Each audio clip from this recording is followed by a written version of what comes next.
écoutez RFI, il est 9 h à Paris, 8 h à Porto et à Lisbonne. À l'heure du journal, bonjour Charlotte de Rouen. Bonjour Andréane, bonjour à tous. Élections sans surprise en perspective au Portugal. Les électeurs sont appelés à élire leur président. Aujourd'hui, le chef d'État sortant devrait être reconduit, mais en plein confinement. L'abstention est le réel enjeu de ce scrutin. En Russie, les soutiens d'Alexeï Navalny sont descendus dans les rues d'une centaine de villes hier pour demander la libération de l'opposant. Plus de 3000 personnes ont été arrêtées. En France, 1 million de personnes vaccinées contre le Covid-19 et depuis cette nuit, les voyageurs en provenance de l'Union européenne doivent présenter un test PCR négatif. Le Danemark, lui, suspend ses vols avec les Émirats arabes unis pour des soupçons de tests non conformes. Couvre-feu élargi au Gabon, la mesure doit permettre de faire face au relâchement des mesures barrières et à l'apparition des variants anglais et sud-africains dans le pays. Au Portugal, la crise sanitaire n'empêchera pas la réélection du président sortant. Près de 11 millions d'électeurs sont appelés aux urnes ce dimanche et le conservateur Marcelo Rebelo de Sousa devrait être reconduit à la tête du pays.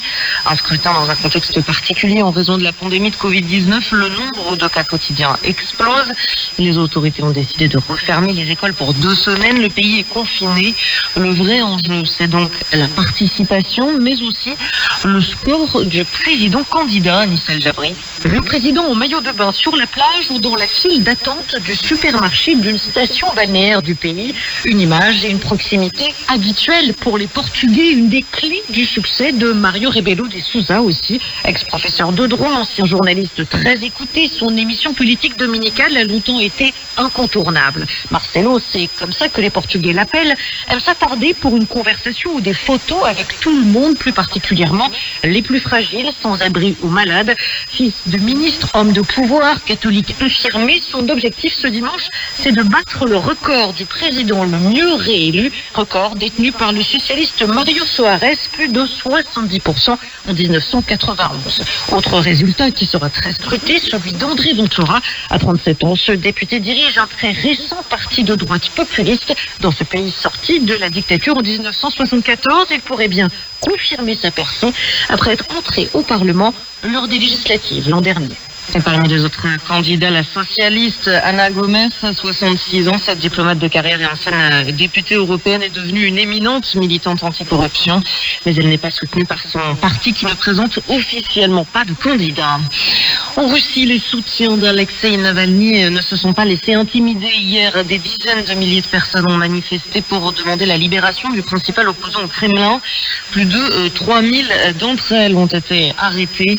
Le plus gros rassemblement a eu lieu dans la capitale russe, mais aussi dans la deuxième ville du pays, Saint-Pétersbourg, où des cortèges comptaient quelques 20 000 personnes. Mais il y a eu aussi des manifestations dans des dizaines d'autres villes à travers le pays. C'est ce que souligne Alexander Artemiev d'Amnesty International.